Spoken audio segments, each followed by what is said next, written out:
Allah is my heart's speech, your mercy is what I beseech. Keep in my heart your remembrance, and in your deen allow me to advance. Help me in my quest, permit me to pass the ultimate test. Help me in my quest, permit me to pass the ultimate test. Assalamu alaikum wa rahmatullahi wa barakatuh, and welcome to the 49th episode of Ask Huda, answering the questions which I received on my Facebook page. Bismillah wa salatu wa salamu ala nabiyyihi wa mustafah, Sayyidina Muhammadin wa ala alihi wa sahbihi wa man walah wa ba'd. With the very first question is from Gulali Khan. Gulali says, can you please explain a woman's right to choose her spouse in Islam? For example, if parents like certain suitor for their daughter, but their daughter is not happy with it, do the parents have the right to impose their decision upon her? There is a hadith in this regard in which the Prophet sallallahu alayhi wa sallam said, لا تنكح الأيم حتى تستأمر ولا البكر حتى تستأذن. قيل وكيف إذنها؟ قال سكوتها. This hadith, which is collected by Imam Bukhari, means that the Prophet ﷺ said, no woman should be given in marriage if she is ayyim, which means a widow or a divorcee, without her order. She's the one who gives the order, you guys marry me to this person or that person. And if she is bikr, the word bikr means virgin, never been married before. She reached the age puberty, and now she is at a marriageable age. No one, no guardian, including her father, can give her in marriage without her consent, her approval. They said, and how would we seek her permission? He said, إذنها سكوتها.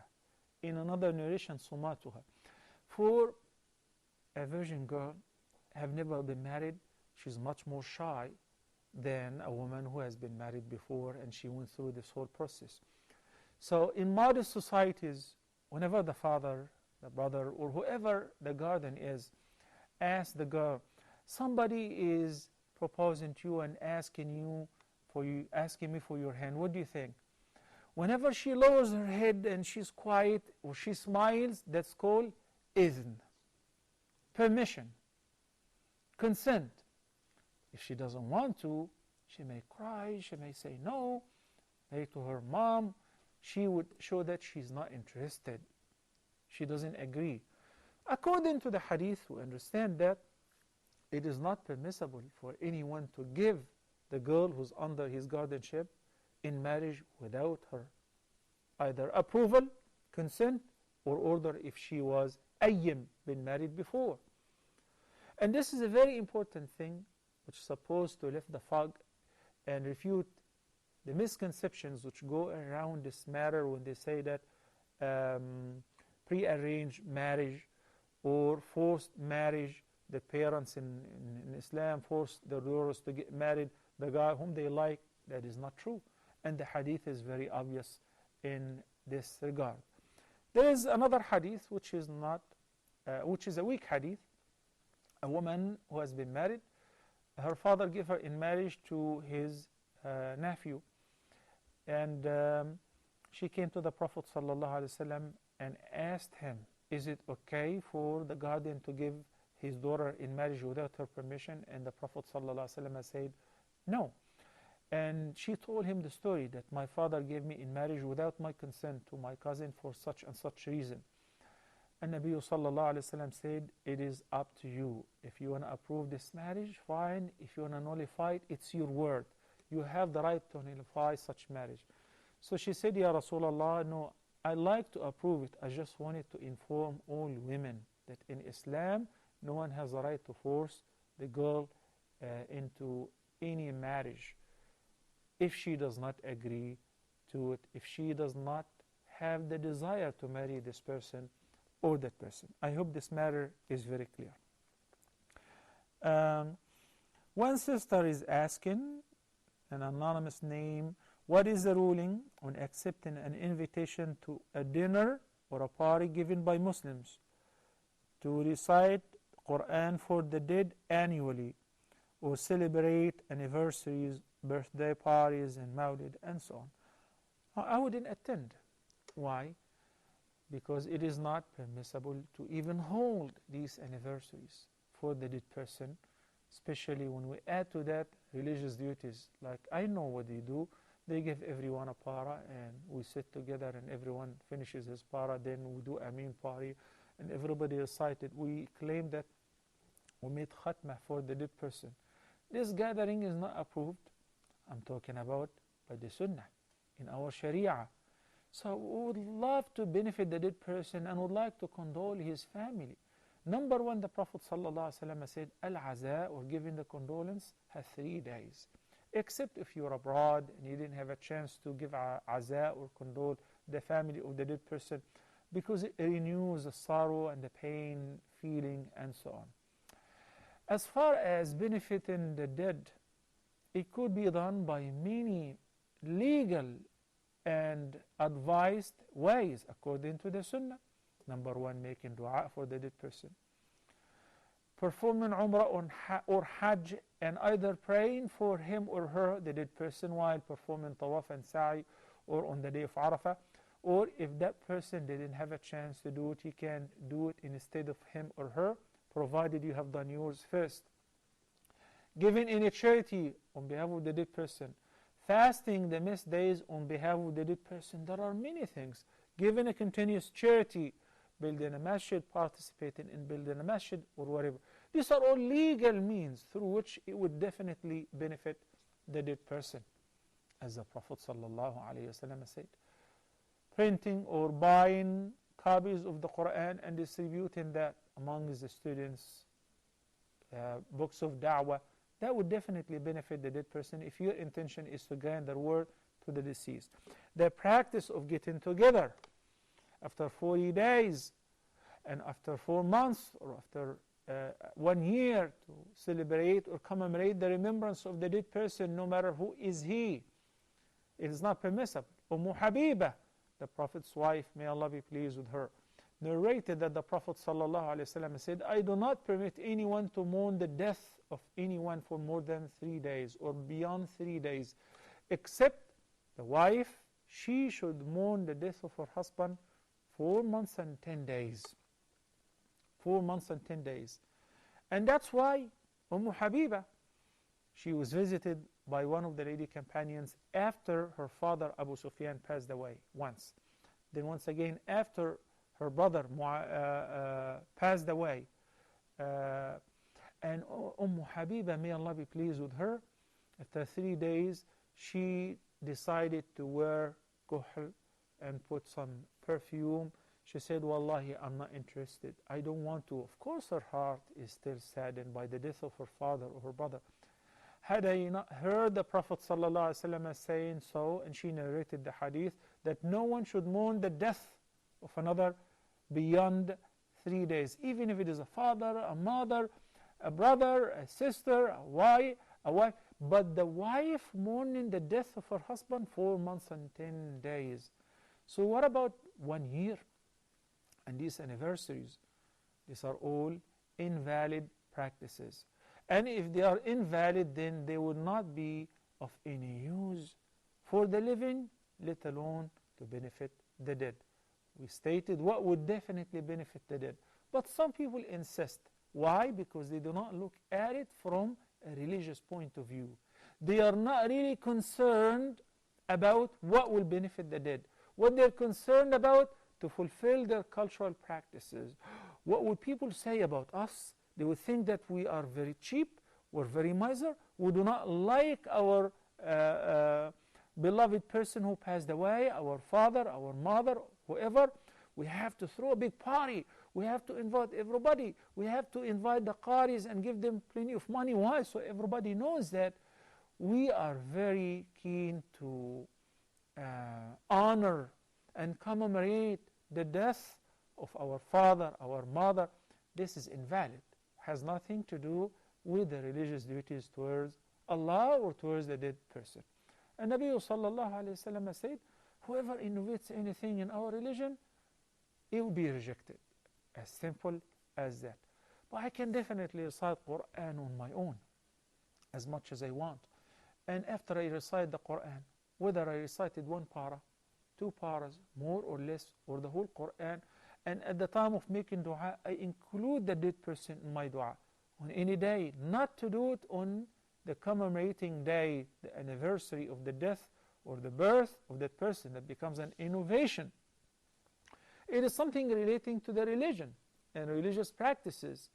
And whenever it comes to religious practices, each and every one of us must imagine yourself like a train on the rail. You cannot go right nor left, you just stay on the trail as the Prophet ﷺ prescribed exactly. Some scholars, by the way, say it is permissible to recite the Quran and grant their word to the dead person. But the more right view, and Allah knows best, that with regards to the Quran, you recite it for yourself and you can make dua for the dead person. The following question is from Sister Iman. Is it permissible to go forward and get married without parents' permission if they are being unreasonable? Well, the word unreasonable is very broad, has a very broad meaning, and is very vague. Maybe they're unreasonable, in your view, unreasonable because they said no to the person whom you think that he is your dream. He is Mr. Right, and they think he is not. And they have a valid view. They know for sure this person is not fit for you. And whenever we're talking about the parents, particularly we're talking about the guardian, al-wali.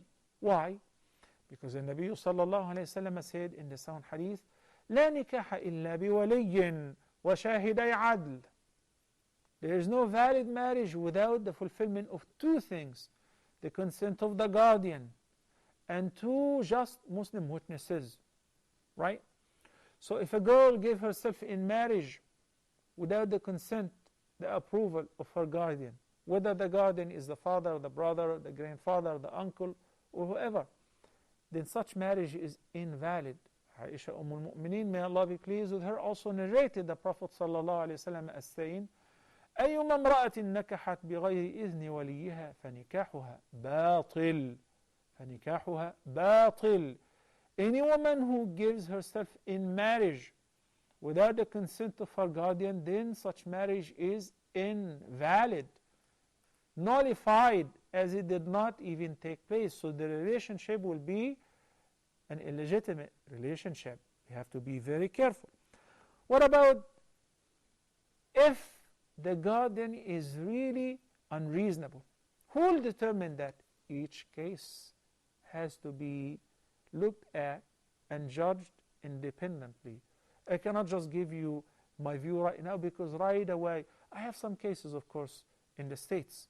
Whenever the girl wants to marry even a guy who's not Muslim, but simply he accepted Islam to marry her, and now she puts him in front of her parents. He has become a Muslim, and I want to marry him. I'm not going to marry anybody else but him.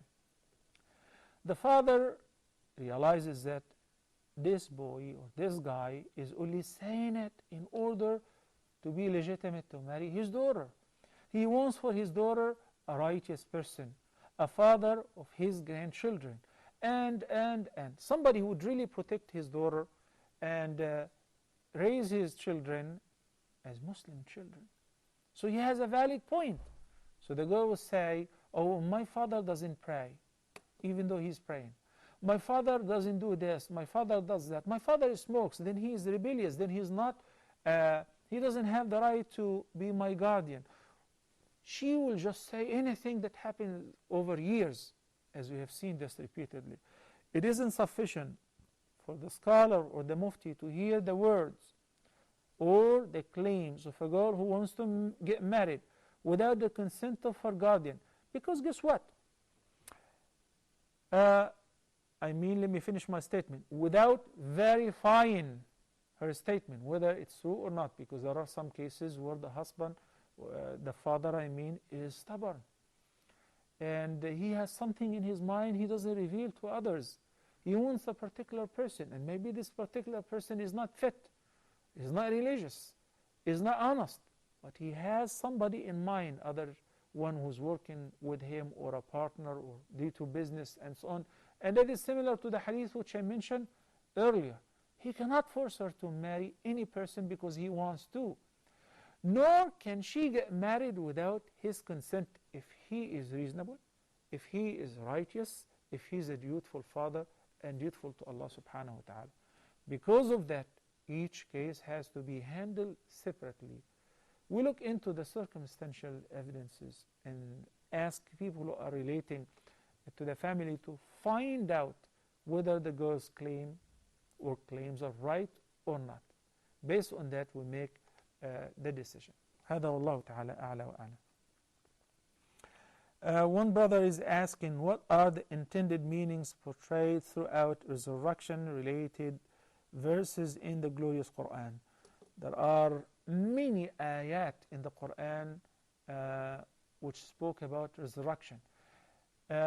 Resurrection means al-ba'th. There's something called al-hashr, and there's something called al-ba'th, and there's something called al-qiyamah. Al-hashr means the gathering, and al-ba'th is resurrection.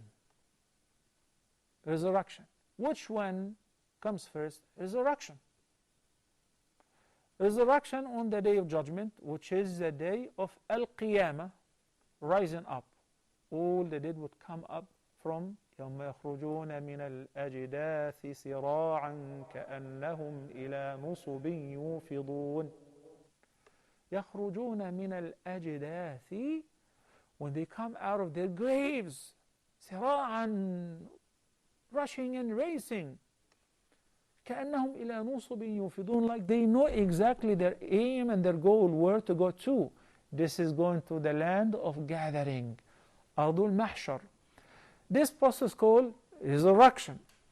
Every living creature, whether those who died recently or those who died thousands of years before, those who have been buried in the graves, those who have been swallowed by the fish, those who have been burned and their ash were thrown on a windy day in the river, in the ocean, or in the sea, everybody will be resurrected.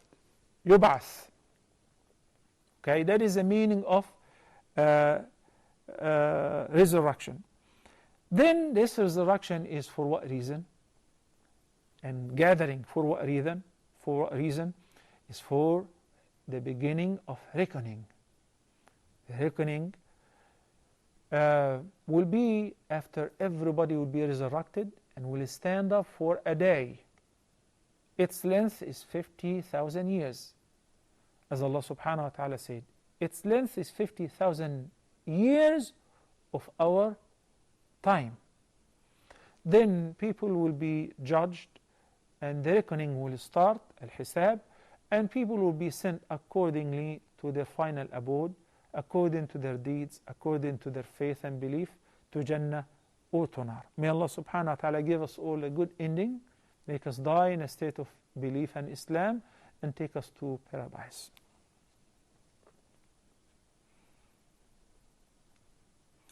And the Quran, of course, speaks about al-ba'th in many ayat. قُلْ بَلَا رَبِّي لَتُبْعَثُنَّ ثُمَّ لَتُنَبَّؤُنَّ بِمَا عَمِلْتُمْ وَذَلِكَ عَلَى اللَّهِ يَسِيرٌ. When the Meccan pagans denied the resurrection in this ayah, Allah subhanahu wa ta'ala said to Muhammad sallallahu alayhi wa sallam to say, yes, indeed, by my Lord, you shall be resurrected, and you shall be informed with what you used to do. And that is too easy for Allah subhanahu wa ta'ala. In Surah Yasin, there is a beautiful ayah which talks about an incident when one of the Meccan chiefs, who was pagan, Umayyah ibn Khalaf or so, brought the Prophet sallallahu alaihi wasallam a rotten bone, of a dead person, decayed and very fragile, and he rubbed it between his fingers. And he said, Ya Muhammad, O Muhammad, do you claim that your Lord, your God, is going to bring this rotten bone? He rubbed it and it turned into powder. He threw it on the ground. He said, do you claim that your Lord, your Rabb, will resurrect this bone and the person of this bone on the day of judgment as you claim? He said, Bala wa Rabbi, most certainly he will. Bala, wa yumituka, wa yab'asuka, wa yudkhiluka an-nar. Yes, indeed. And he will cause you to die. Then you will be resurrected. And he will admit you to the fire of hell. Obviously, because you don't believe in resurrection. So all the words, the terms pertaining to resurrection and gathering, judgment, reckoning, and so on, in brief, have been compiled in one word and represented in the fifth article of faith, وَأَن تُؤْمِنَ بِالْيَوْمِ الْآخِرِ, to believe in the last day, which begins with what? Which begins with the resurrection. اليوم الآخر, the actual beginning is with the first blowing in the trumpet, where every living creature would die. Then the second blowing in the trumpet, which will resurrect every person who died before, every living creature who died before, since Adam alayhi salam until the day of judgment. That is called Al-Ba'ath.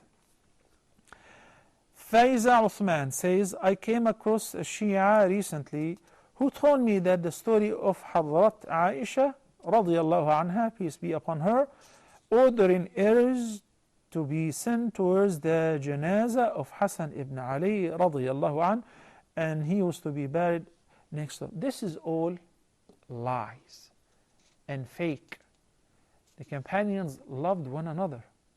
And the mother of the believers, Aisha radiyallahu anha, had been chosen as a wife to Prophet Muhammad by Allah subhanahu wa ta'ala. And she was purified in the Quran and admired her purity and chastity and sanctity was mentioned in the Quran in Surah An-Nur. Okay?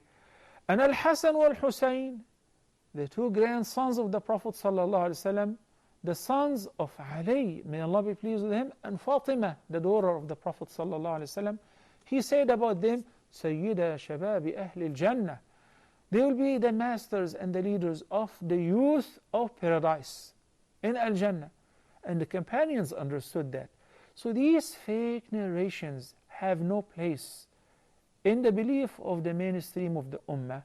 So these guys are used to, and they're good at fabricating narrations, and that's why they do not rely on sound collections like Al-Bukhari or Muslim and our references. So for us, we dismiss any of their statements, especially when it comes to the companions of the Prophet ﷺ or the Quran or any matter pertaining to belief. We're going to take a short break, and inshallah I'll be back in a few minutes. Stay tuned.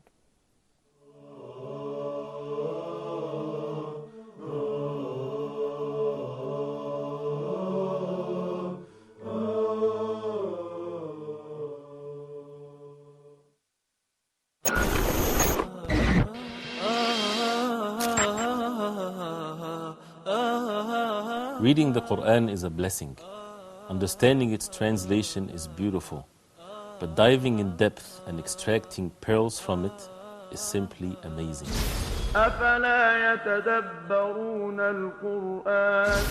Do they not ponder upon the Quran? Every week, inshallah, we will dig deep and reflect on the verses of the Quran one by one. Quran in Depth with Sheikh Ibrahim Zaidan, only on Huda TV.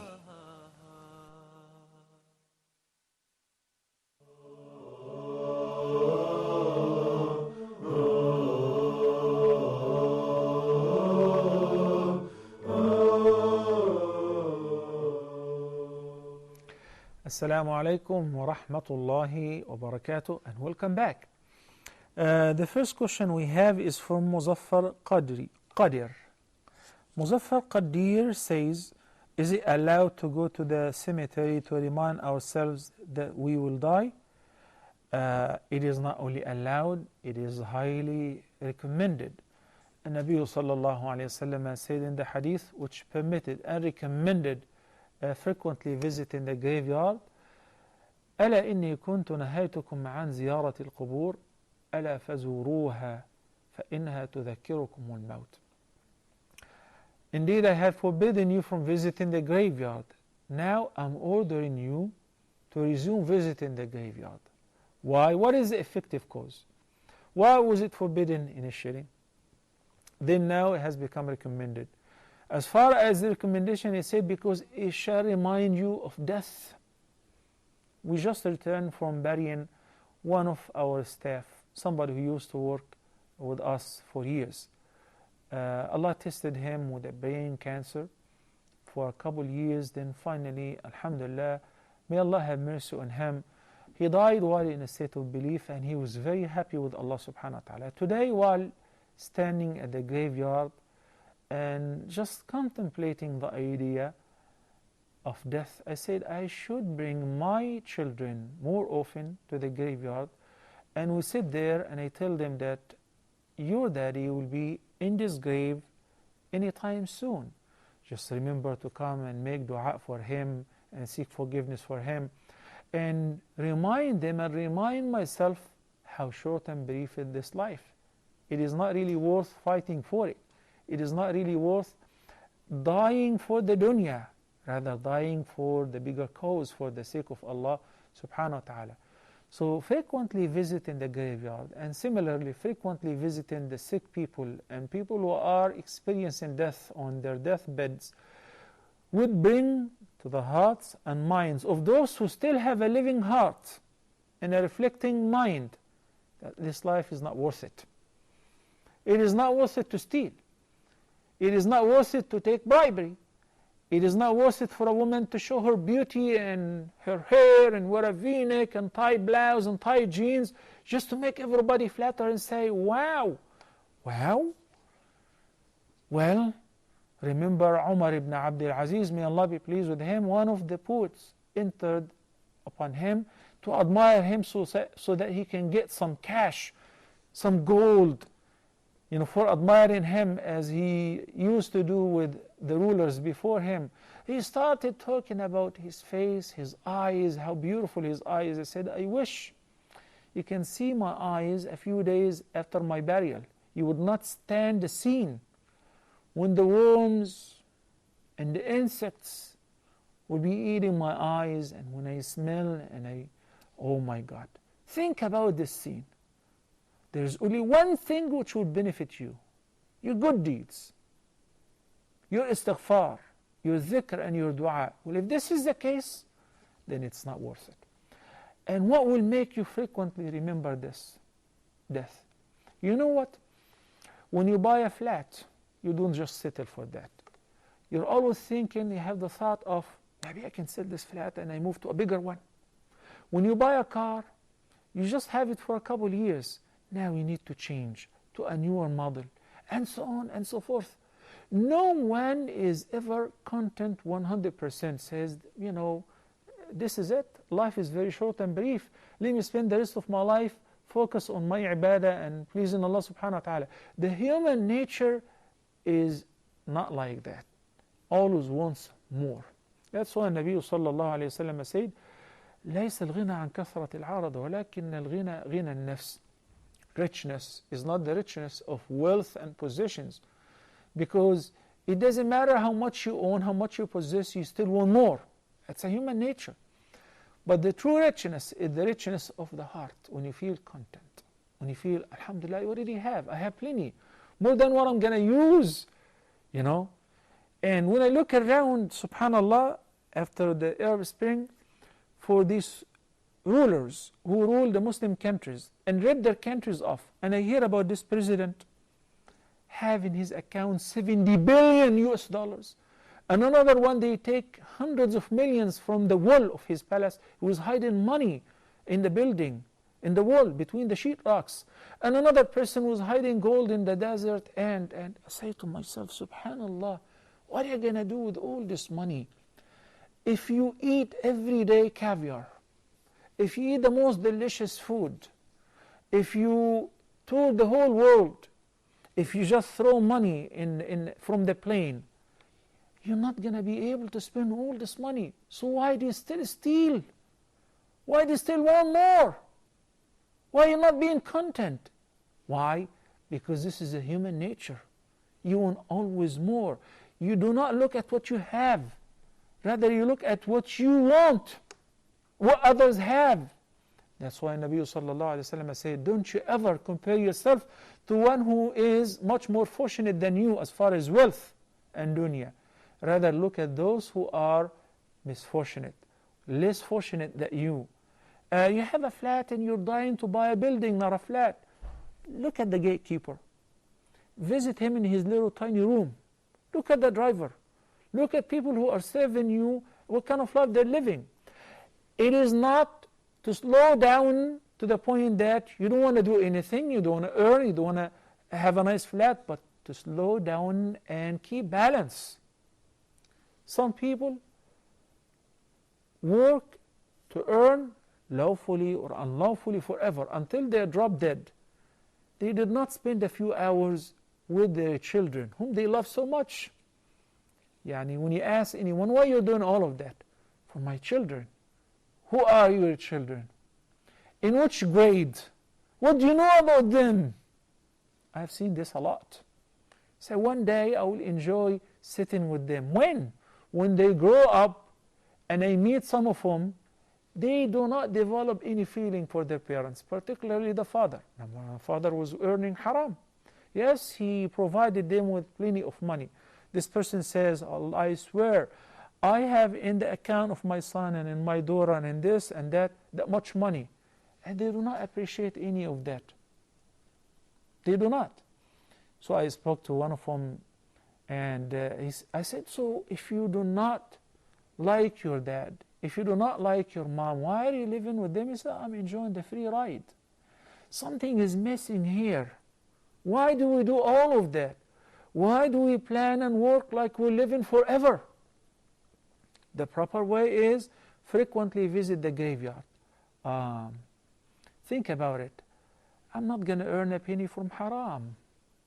I will never, ever hurt any person or take his or her right. Why? Because soon as I will die, I'm not going to take anything with me. So number one, you make sure that your earning is halal. Number two, you make sure that you invest properly in your children, teaching them the proper deen so that they can benefit you after your death. Number three, you're always on a standby. On a standby, you're ready to go.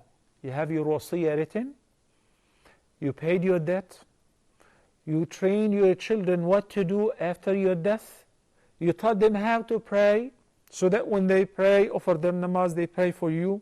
You taught them how to read the Quran, you taught them the proper deen. You left your wife in a good condition, not disobedient to Allah subhanahu wa ta'ala. Can you imagine some men insist that their wives should wear a full makeup upon going out because he wants to show off before people? She's my wife. Look at my honey. Are you a man? Do you ever think that soon you will die and you will be asked by Allah subhanahu wa ta'ala about your ra'iyah, those who are under your guardianship? Visiting the graveyard, brothers and sisters, would definitely bring to your attention the thought all the time. And you will realize that I need to do what would please Allah, not necessarily please me or anyone else. I need to do it properly. I need to do it legally according to Sharia. The next question is from Hani Khan. May I trim my eyebrows? We all know the hadith, the sound hadith, which is collected by Imam al-Bukhari and narrated by Abdullah ibn Mas'ud, may Allah be pleased with him, in which he quoted the Prophet ﷺ cursing, النامصة والمتنمصة, or in plural, النامصات والمتنمصات. The one who plucks the eyebrows and the one who asks others to pluck her eyebrows for her. So doing it for others, doing it for yourself, or having somebody else do it for you is been cursed by the Prophet ﷺ, يعني has been cursed by Allah subhanahu wa ta'ala. The sister didn't ask about plucking. She asked about trimming. Sometimes there are a few stray hairs here or there. And sometimes with men, they have long eyebrows, and the hair could cover their eyes and affect their sight, and they keep fixing it. So, according to Imam Ahmad ibn Hanbal, prohibition does not apply there, because this is not plucking, this is trimming. Fixing the eyebrows by removing the long hairs and the stray ones, according to him, this is permissible.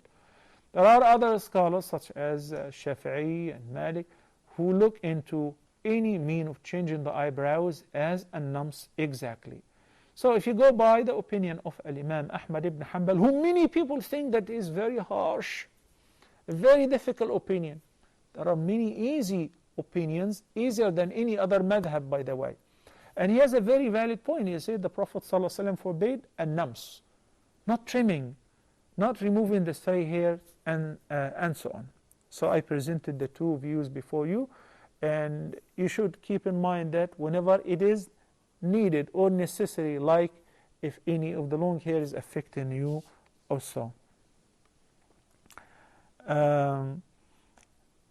Helwash Kamar says in the question, I wanted to know if it is permissible for a husband to recite Quran out loud whilst his wife is giving birth. Absolutely permissible. You know, one of the best things he can do is to recite Quran, and your heart is invoking Allah subhanahu wa ta'ala to make it easy for your wife while giving birth. Talking about giving birth, I know that our viewers, most of them, live abroad, particularly in non-Muslim countries, and there is a tradition where they video camera and they record the delivery. This is haram. Why? Because this video may be seen by anyone other than you and your wife. You are allowed to see your wife in the nude, and she's allowed to see you in the nude, and we discussed this repeatedly. No one else is allowed to, neither the son, nor the daughter, nor her parents, sisters, no one. And that's why make sure you look for a female doctor, female nurse, and even female anesthesiologist. And it is affordable. It is affordable. If you demand so, you will find. Why? Because there's something called awra. There is something called awra. And during the delivery, it's not a party where people are invited to record this. This is an awful practice. We're receiving a gift from Allah subhanahu wa ta'ala. We're receiving a new baby. We should be thankful to Allah subhanahu wa ta'ala, not challenge him and return the gift by a ma'asiyah, by disobeying Allah subhanahu wa ta'ala. May Allah guide us to what is best. Bahij from India. Is love between teenagers haram if it doesn't involve any impermissible behavior? Also, is listening to good music that doesn't contain bad lyrics permissible? With regards to love between the teenagers, this is something which is irresistible, uncontrollable. Not just between the teenagers, any couple.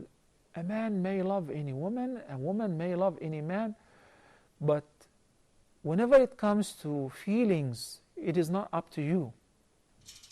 But now the feelings have to be controlled by what is right and what is wrong, to be dispensed in the right way. So for instance, I love a girl, or I like the girl.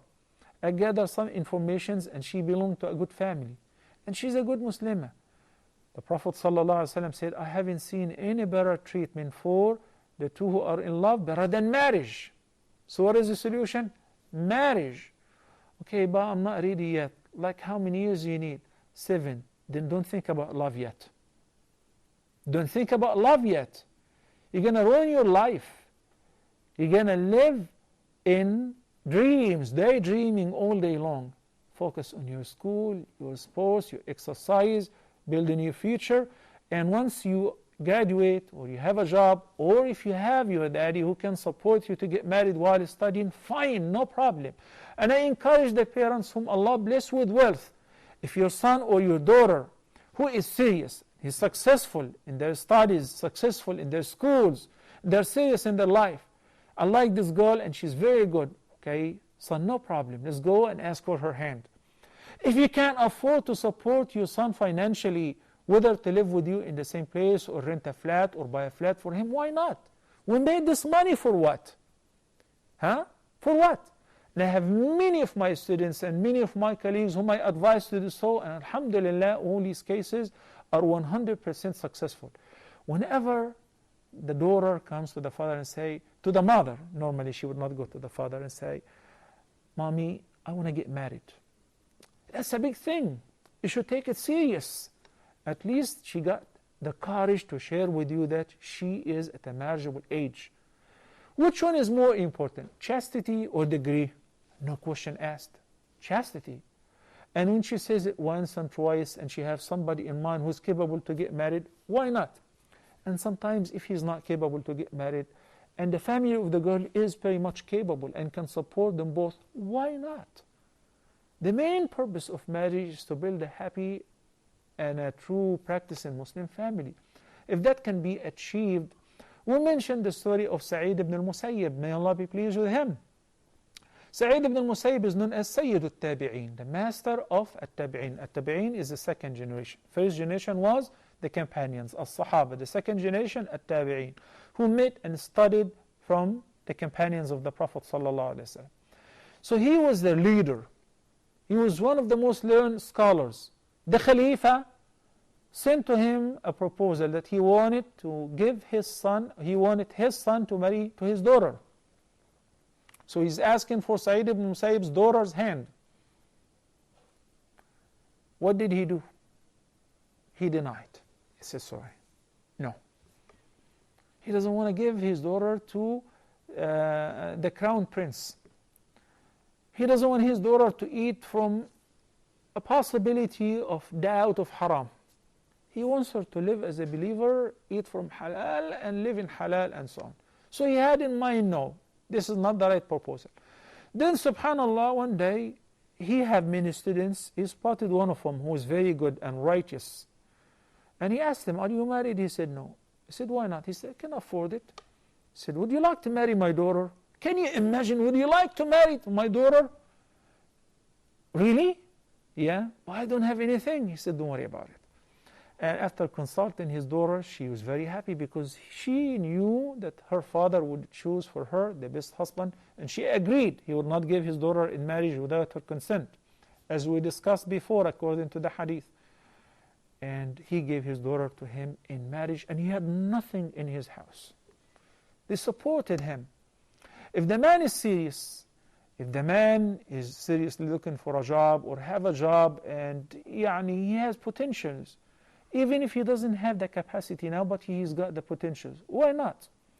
So now I address the parents, the guardians, as how should we behave about this situation whenever your son or your daughter shares with you the thought that I would like to get married. Why, if you don't have the means, do not be offensive to your son or your daughter. Say, are you crazy? Are you out of your mind? No way, don't even think about it. No, because that would mislead him in the wrong direction. To establish an illicit relationship, dating and love and living love story and watching movies and listening to music. You know, the question of music is relating to the first question. Those who sit and enjoy listening to music and say this is like a soft lyrics and innocent. No, there is nothing called innocent. In Surah Luqman in ayah number 6, Allah subhanahu wa ta'ala says, وَمِنَ النَّاسِ مَنْ يَشْتَرِي لَهُوَ الْحَدِيثِ لِيُضِلَّ عَنْ سَبِيلِ اللَّهِ بِغَيْرِ عِلْمٍ وَيَتَّخِذَهَا هُزُوًا. There are some people who purchase the vain talk. Abdullah ibn Mas'ud said, لَهْوَ الْحَدِيث refers to al-ghina. Al-ghina, al-ghina, several times. This is singing songs. This is the vain talk. Why? to mislead astray from the path of Allah subhanahu wa ta'ala. I shared with you the story of my friend who have been accepted in Al-Madinah University. He's an American kid, born and raised in America. His parents got him admitted in Al-Madinah University, and the most difficult subject for him was the Quran. He could not memorize the Quran. He tried and he failed. Once he was in the Haram and he asked the Sheikh, I failed to memorize the Quran. I cannot retain any Quran. He said, do you listen to music? He said, yes. He said, do you listen to songs? He said, I listen to songs, to music. I sing along with it. He said, and that's why. Because these two cannot be together in the heart of any person. It's either this or that. Either the Quran or music and singing and so on. So, my beloved youth, if you're in love, no problem. It's something that you did not choose it. It just happens. But you have to be realistic. Are you ready now? Yeah, I'm ready. Let's take a serious step towards achieving the proper solution to love, which is marriage, engagement, and marriage, and so on. What if there is no possibility? And Nabi sallallahu alayhi wa sallam addressed the youth by saying, Ya ma'ashar al-shabab, man istata'a minkum al-ba'ata falyatazawwaj. O youth, O young men and women, whoever can afford to get married right away. Don't wait for a degree and so on, if you can afford it. There are some people who work while studying. I was one of those who was earning much money, making a lot of money when I was a student. You know? If this is the case, why not? وَمَنْ لَمْ يَسْتَطِعْ. What if you cannot afford it? Then resort to fasting, patience. فَإِنَّهُ لَهُ وِجَاء لَهُ وَقَايَةٌ. The solution is not in dating or secret marriage or having an illicit relationship. This is what our religion teaches and instructs. I don't know if we have, maybe I can answer the last question because we ran out of time. Ahmed Iqbal. Sometimes I miss out praying witr because I plan to wake up for tahajjud, but I oversleep. What should I do? There are a couple of hadith. The cornerstone hadith in this regard is collected by Imam Muslim and narrated by the mother of the believers, Aisha radiallahu anha. She said that the Prophet sallallahu alaihi wasallam used to pray tahajjud, night prayer. But if he was tired, fatigued, or overslept, then, for instance, due to sickness, then the Prophet sallallahu alaihi wasallam used to make up whatever he missed at night. He used to make it up between Fajr and Duha. After sunrise, of course, between Duha and Dhuhr. Okay? Between Duha and Dhuhr. There is no prayer between Fajr and Duha. So after sunrise until 20 minutes before Dhuhr, this whole time you can make it up. But he would pray it even. So if you have the habit of praying 3 rak'ahs witr, make them 4. Because Salatul Nahar, praying during the day, is 2 by 2. Or in even. Only Salatul Layl, which should end up the night prayer or tahajjud or praying at night, any time until before Fajr, should end up with the witr. اجعلوا آخر صلاتكم وترا. The last prayer you offer at night should be odd. 1, 3, 5, and so on, as we discussed repeatedly. So the solution is to make it up and to pray even, not odd, as we discussed. May Allah subhanahu wa ta'ala teach us what we don't know, guide us to what is best, forgive us our sins. أقول قولي هذا وأستغفر الله لي ولكم وصلى الله على سيدنا محمد وعلى آله وصحبه وسلم والسلام عليكم ورحمة الله وبركاته. Allah is my heart's speech, your mercy is what I beseech. Keep in my heart your remembrance and in your deen allow